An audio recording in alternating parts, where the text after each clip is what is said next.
Students, yesterday we have learned how charge transfer takes place, and there is one simple illustration based on yesterday's concepts, what we have learned yesterday. In the previous lecture, we have learned about transfer of charge, right? Now there is one simple application depending on transfer of charge. You can read a question yourself so that it becomes very clear. Of course, I will read it, but you yourself should read, and if you are able to answer that problem, you try that problem in your notebook. You can solve it and you can give answers in the chat box, but however I will be solving it on the screen, and later you can check whether your answer is correct or not. So the question is, a glass rod rubbed with silk cloth. A glass rod is rubbed with a silk cloth, and this is based on concept of charging by friction. As yesterday we have learned charging by friction. When you rub glass rod with a silk cloth, one body will transfer charge to the other. So in this case, what it is mentioned, it is mentioned that when a glass rod is rubbed with a silk cloth, glass rod acquire a charge of 19.2 into 10 power minus 19 coulomb. So glass rod is acquiring a charge. It is positive charge. So charge on glass rod is equal to NE, where N is total number of charged particles transferred. E is amount of charge on each particle. However, E value, you know, it is E is equal to 1.6 into 10 power minus 19 coulomb. That is charge of the electron. However, electron transfer takes place whenever two surfaces are in contact with each other. So in this problem, a glass rod is acquiring a charge of 19.2 into 10 power minus 19 coulomb. Now question 1, you are supposed to calculate how many number of electrons lost by glass rod. So there, as it is acquiring positive charge, it is losing the electrons. So glass rod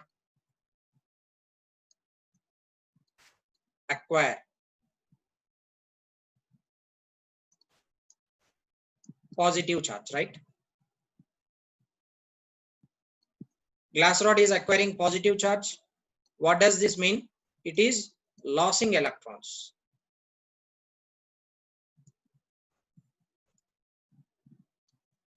As it is losing the electrons, how many number of electrons it has lost? You are supposed to calculate that. So total amount of charge transferred is 19.2 into 10 power minus 19 coulomb, which is equal to N is number of electrons which has been transferred, and E, which is charge of each electron. So total number of electrons transferred will be 19.2 into 10 power minus 19 divided by E is charge of the electron, it is 1.6 into 10 power minus 19 coulomb. 10 power minus 19, 10 power minus 19 gets cancelled. So that gives you total number of charged particles. So it is 19.2 divided by 1.6, it is 12. 12 electrons get transferred. So glass rod, as it is acquiring positive charge, it is losing 12 electrons from its surface. And now coming to question number 2. In question number 2, what you are supposed to calculate? In question number 2, find the negative charge acquired by the silk cloth. Say you have glass rod and this is silk cloth. What is happening when you are rubbing these two? Glass rod is acquiring positive charge. That means it is losing some charge to silk cloth. How much amount of charge it has lost? 19.2 into 10 power minus 19. So this material acquire plus 19.2 into 10 power minus 19.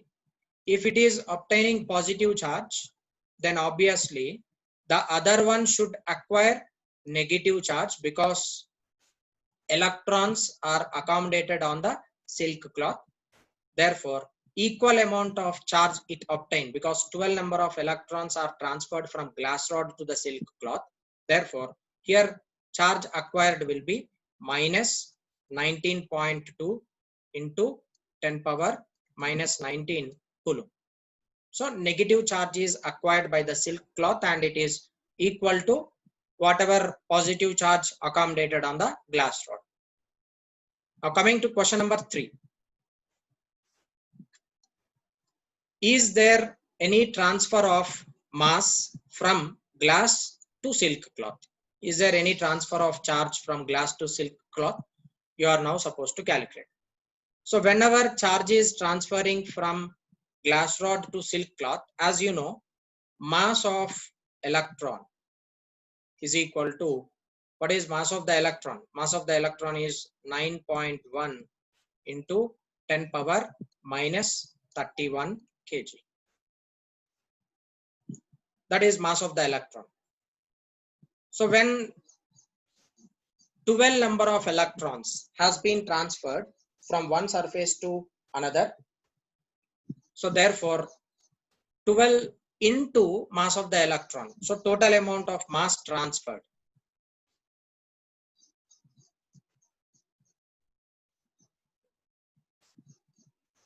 is equal to total number of electrons which are transferring into mass of the electron. This gives you total number, it is 12.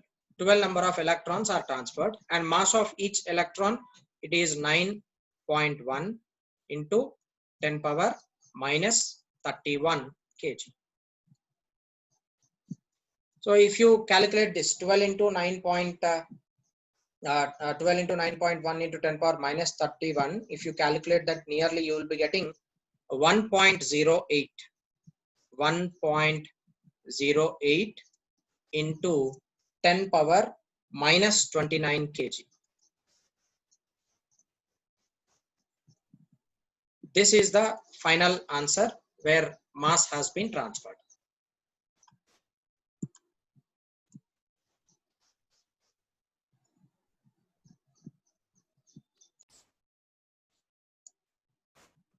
In question 2, in this problem, you are being given 3 objects.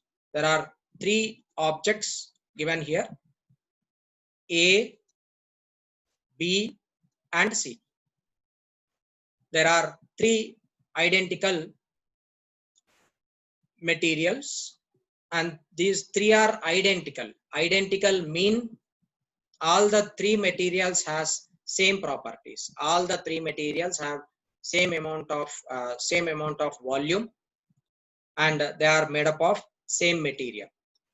And these all are insulated. Insulated mean charge transfer by default does not take place from one to other unless you charge it.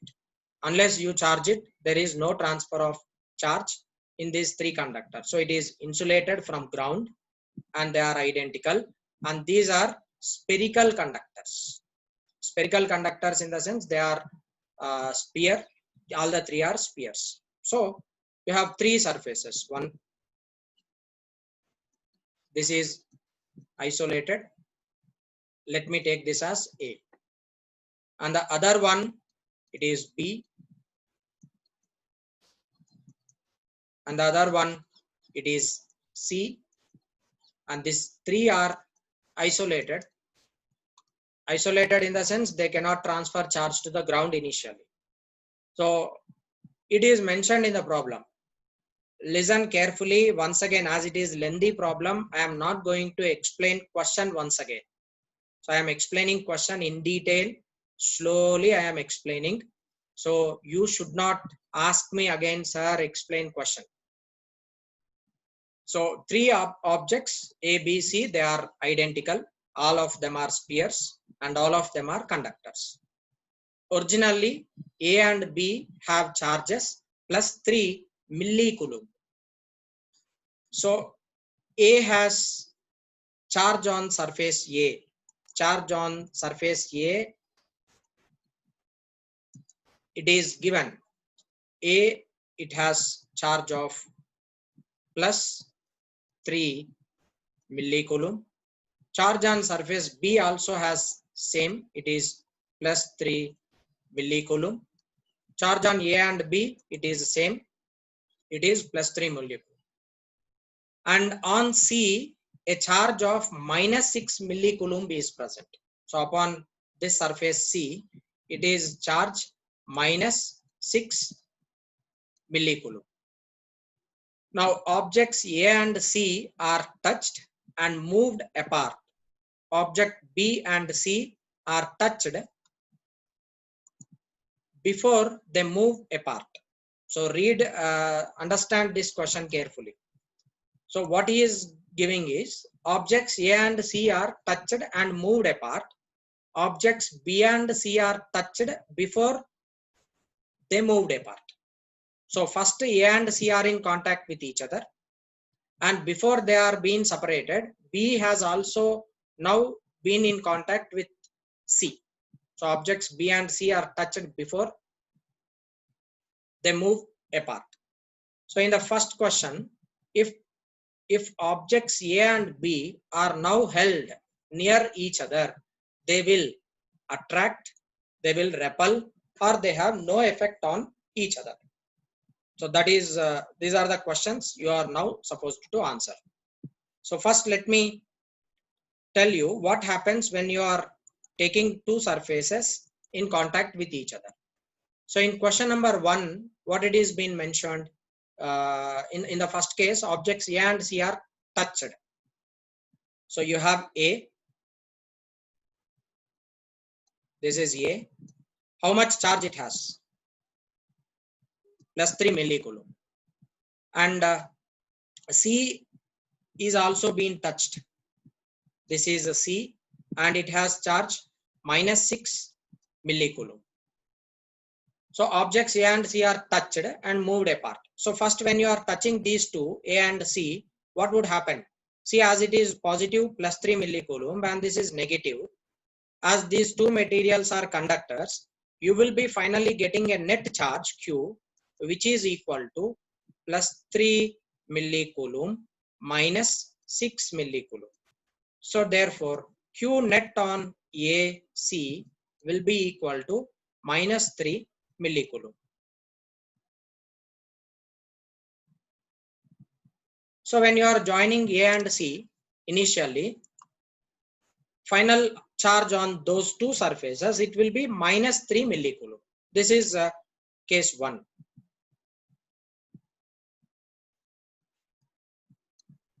Now, what he is telling after this, objects B and C are touched before they moved apart. Now, before we are moving A and C, B is also being touched with C. So objects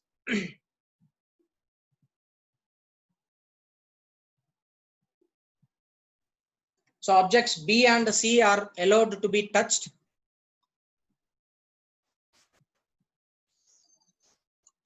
So objects B and C are touched before they are moved apart. Now what you are doing? So you have B, this is A, and this is C. Total charge upon this is minus 3 millicoulomb. Now B and C are touched before they moved apart. B, this is A and C. Now what you are doing? You are attaching B to this. When you are attaching B, what does this B has? It has charge plus 3 millicoulomb, right? So when you are taking this plus 3 millicoulomb and attaching it to C, what actually happens is, listen carefully, you need not confuse over here. Now when there is minus 3 millicoulomb residing on surface A and C, on A it will be minus 1.5 millicoulomb. This is on surface A. And on C it has charge of minus 1.5 millicoulomb. So A and C, because total charge on A and C is -3 millicoulomb, as two surfaces are identical, that charge will be distributed equally on the surfaces of A and C. So on A, you will be getting charge of -5, -1.5, and on C, you will be getting a charge of -1.5. Now what you are doing? You are touching it with B. On B, you have charge of +3 millicoulomb. So when you are touching B with the C, what would happen? The charge upon these two get redistributed, -1.5 and +3. Total charge between B and C, it will be, so B and C, this is B and this is C, and it has charge of -1.5 and it has charge of +3. So what is the final charge over here? Q will be equal to -1.5 + 3. It is +1.5 millicoulomb. So on this total, you have a charge of +1.5 millicoulomb, right? Now all the three are separated. So when you are separating those, what would happen? On A, it has charge of -1.5 millicoulomb, and on C, it has charge of +1.5 divided by 2 millicoulomb, and on B, it has a charge of +1.5 millicoulomb divided by 2, right? So when you are separating all the three, A, B and C, you have final charges on their surfaces as 1.5 millicoulomb, and these two materials C and B has equal amount of positive charge, that is +1.5 by 2 and +1.5 by 2. Now read question 1. If objects A and B are now held near each other, will they attract or repel? Now in the question 1, if objects A and B are now in contact, this is A, it has charge of -1.5 millicoulomb. This is A. And this is B. It has charge of +1.5 divided by 2 millicoulomb. Now objects A and B, they are brought closer to each other. What would happen? One is negative charge and the other one is positive charge. Therefore, these two will be attracted.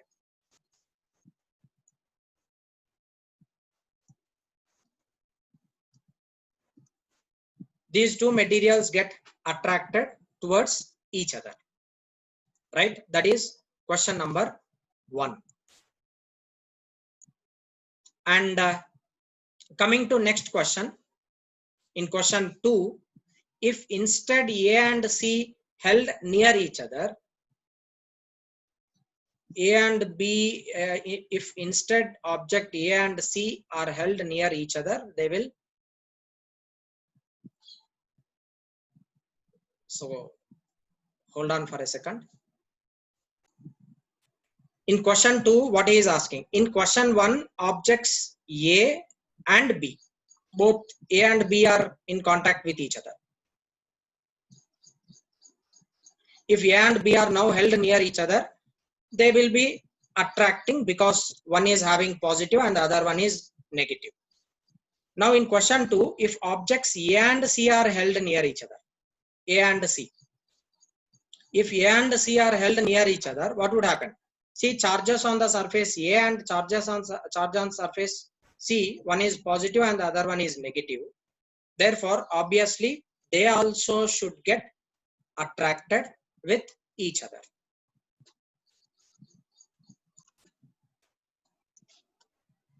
Let us learn Coulomb's inverse square law in this part. As we have already learnt in the previous problem, we have discussed that when there is positive and negative charge, there is attraction. If there is negative and negative charge, there will be a repulsion. So if you have a body A which has charge Q1, and there is another body, say it has B, it is B, and let its charge be Q2. Now, if these two charges are positive, and when you are separating these two charges, the center to center separation is R. Remember, whenever I am taking separation between two charges, definitely it should be from center to center, not between the edges. You should always take separation between two charges from center to center. Now, if these two charges are positive charges, if it is plus Q1 and this is plus Q2, definitely there will be repulsion between these two. So force between these two is repulsion, right? Similarly, if at all you are taking same body A which has charge minus Q1, another body B which has charge plus Q2. Now when these two are separated by certain distance, say R, now as one is positive charge and the other one is negative charge, there will be force of attraction. There is force of attraction between these two charges. So till here we are clear. That is fundamental property of charge, like charges repel and unlike charges attract each other. Now you do not know with what force these two are being repelled, with what force these two are being attracted. You do not know how much is the force. There should be some Newton of force acting between two surfaces A and B. That magnitude of force, you do not know how much value it is. In order to calculate that, Coulomb has stated inverse square law.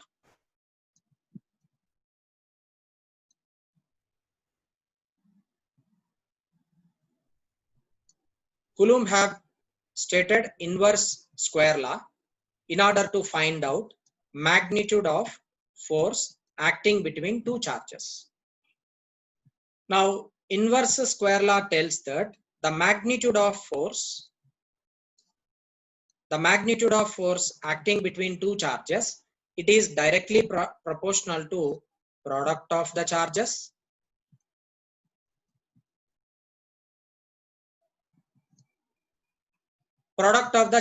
irrespective of their sign, whether it is positive or negative. Depending on the magnitude of the charges, force acts. That is first one.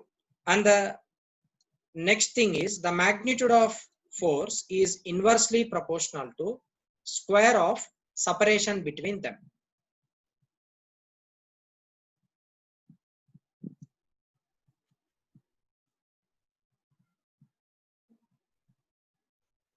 It is inversely proportional to square of separation between them. So finally, you can give a conclusion that magnitude of forces, it is proportional to Q1, Q2, because magnitude of charges are Q1 and Q2, which I have chosen in the above figure, and it is inversely proportional to square of separation between them. And here we are not bothering about the sign. If you are bothering about the sign, then in such cases, say for example, if Q1 and Q2 both are positive, if Q1 and Q2 are positive, magnitude of F is positive.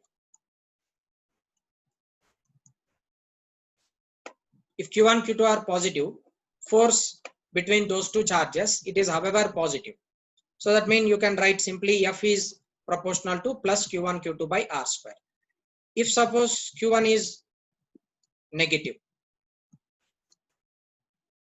and Q2 is positive, then in such cases, F, I am not taking magnitude over here. F is proportional to minus Q1 Q2 divided by R square. Now, what does this negative sign represent? Negative sign represent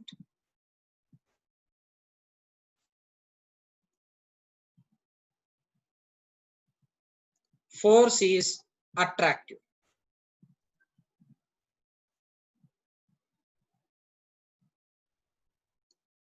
Negative sign represents that force is attractive. So if the force which you are calculating is negative, it means that it is attractive force. And if you are getting positive, it means that it is repulsive force. Repulsive force is always positive. Attractive force is always negative. These things you should remember. So this is what inverse square law states.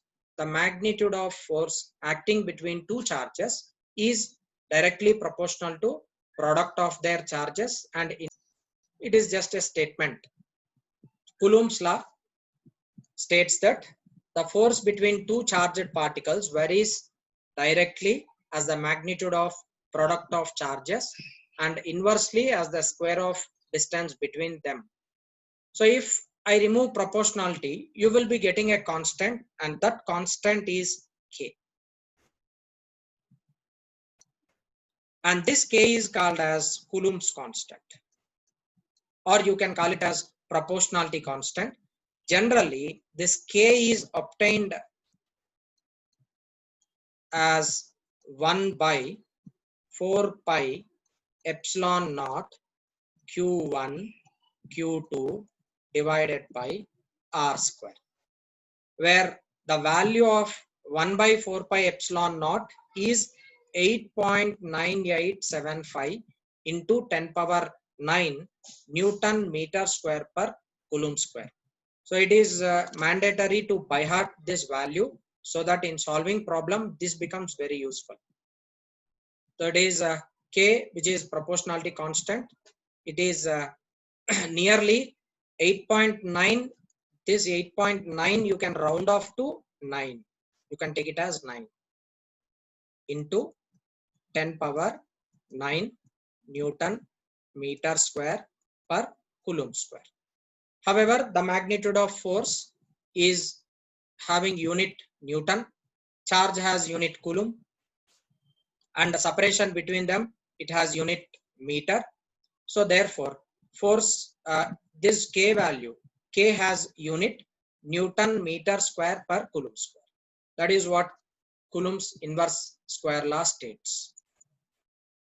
Now a little bit, if we go deep into the Coulomb's inverse square law, it is not only that it is not only remembered as formula, there is a lot of information in Coulomb's inverse square law.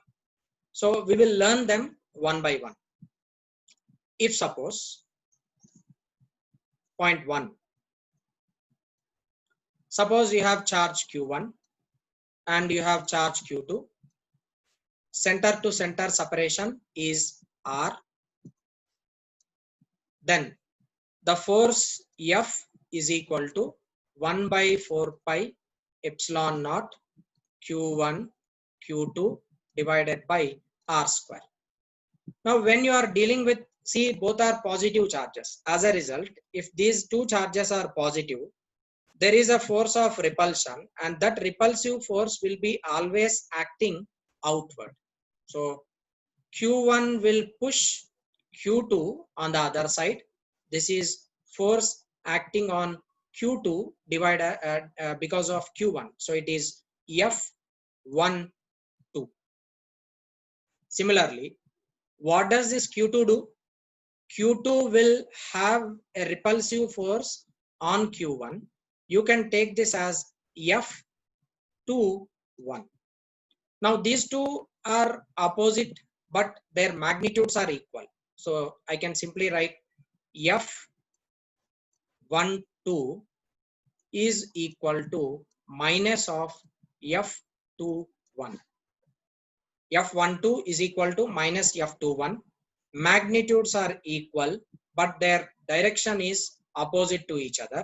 Therefore, this form Newton's third law.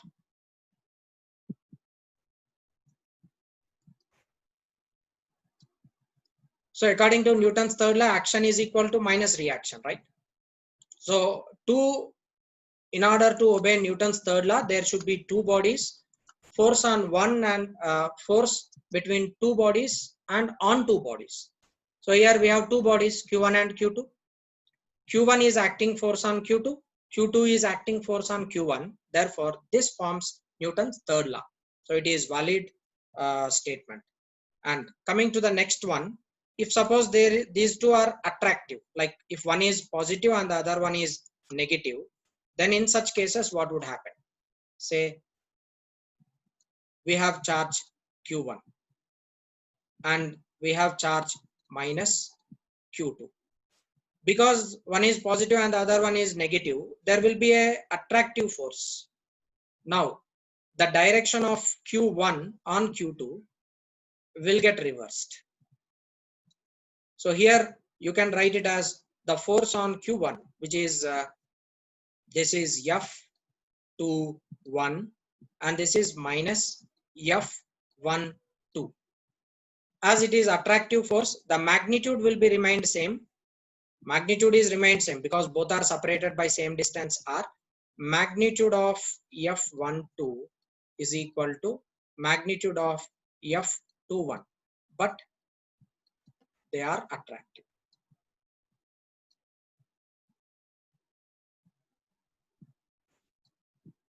They are attractive, and remember here also they obey Newton's third law because F21 and F12 both are opposite to each other and on two bodies by two bodies. This is one statement. And second thing is, suppose you are taking two charges. Here is Q1 and here is Q2. Both are separated by certain distance r, and this is air medium. As it is air medium, air has some conductivity, and between Q1 and Q2 there is a force.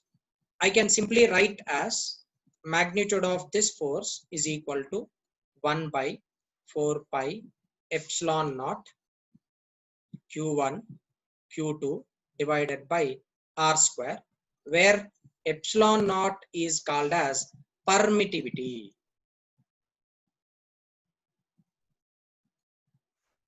Epsilon naught is called as permittivity of air. You are taking two charges. These two charges are in air medium. So as they are in air medium, you have some magnitude of force F, and this epsilon naught value is termed as 8.854 into 10 power minus it is 10 power minus 11, and unit will be Coulomb square per Newton meter square. That is permittivity of air medium. Now let me name this as F1. Right? Now what I do, I'll take these two charges, same charges. I will place it in other medium. Say here is some other medium.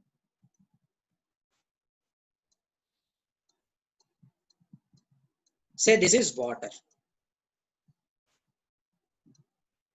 Now what I am doing, I am taking these two charges Q1 and Q2, I am placing them in water. Here is charge Q1, here is charge Q2. Both are separated by same distance r, but now they are in water, and water has permittivity epsilon. Any another medium apart of air, you can denote it with epsilon. Epsilon is permittivity of water. That means how much amount of magnitude of force it is able to transfer. It is what called as permittivity. So simply magnitude of F2 is given by 1 by 4 pi epsilon Q1 Q2 divided by r square. Now same charges, you are placing it in water medium, but F1 magnitude is not equal to F2 magnitude.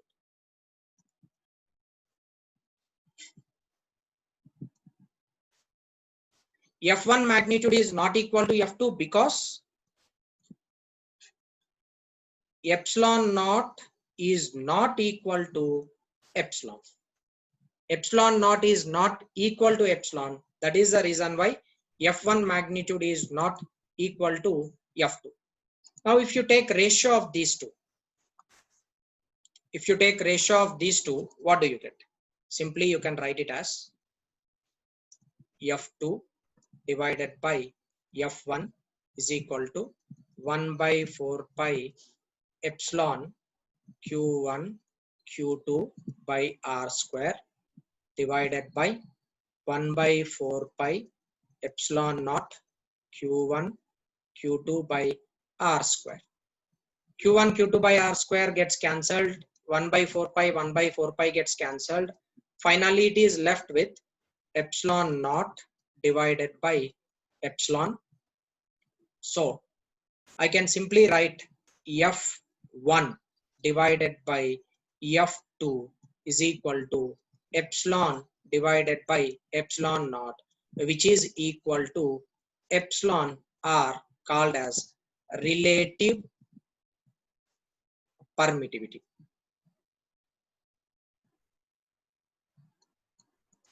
It is called as relative permittivity.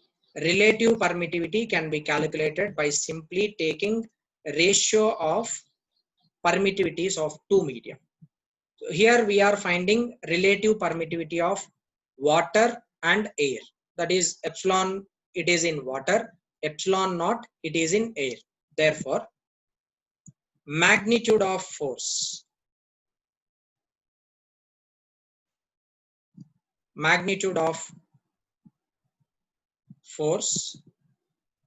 depends on medium in which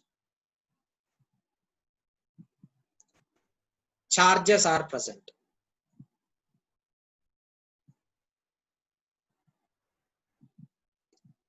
Magnitude of force depends on the medium in which charges are present.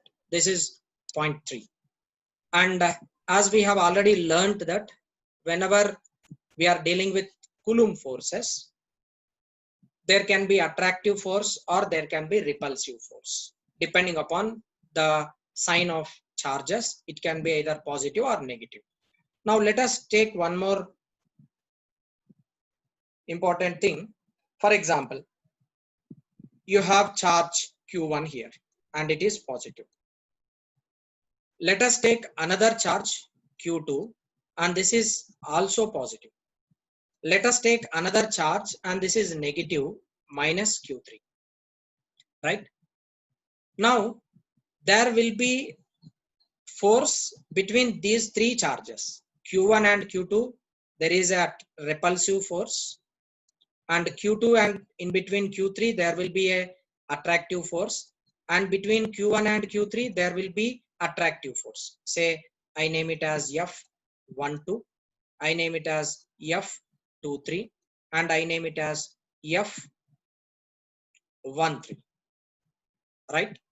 Now these three forces, they are additive because Coulomb's square law, it obeys superposition principle. That means F vector, F net force in between the charges can be simply written as vectorial sum of all the forces, F1 bar plus F2 bar plus F3 bar. So here in this case, I can simply write net force acting between the charges is equal to F12, and this is vectorial sum, plus F23, that is also vector sum, plus F13, this is also vector. If it is vector is towards east, then you should take that particular sign. So this is called as principle of superposition. This is called as principle of superposition.